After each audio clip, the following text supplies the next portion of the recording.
is the world famous Bourbon Street. It used to be just a residential street, but at some point it became the red light district of New Orleans, late 19th century. A little bit later, during Prohibition was where all the speakeasies were.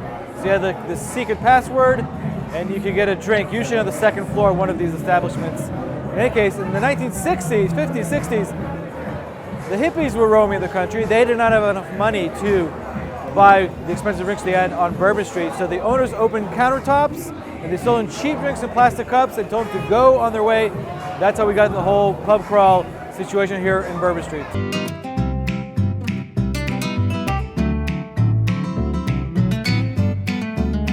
This over here was the New Orleans Opera, and because the streets were so nasty back in the day, you wanted the carriages to come as close as possible to the opera, so the ladies with those big petticoat dresses would get right basically right to the opera without getting dirty.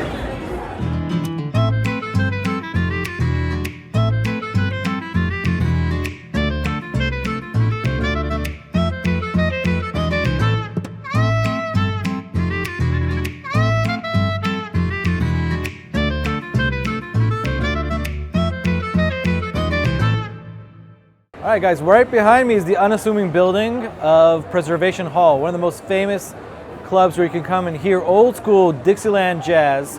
The story behind it was it used to be a gallery, an art gallery in the 1950s.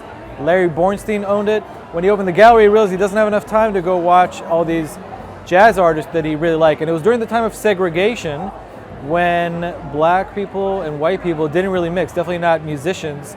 So this was kind of like an underground operation where he told them, why don't you come and rehearse in my gallery? And that started this trend of these jazz musicians going to this gallery. Later in time, the Jaffas were a couple that came in over here. They bought this institution from Mr. Bornstein and turned it into Preservation Hall that we all know today.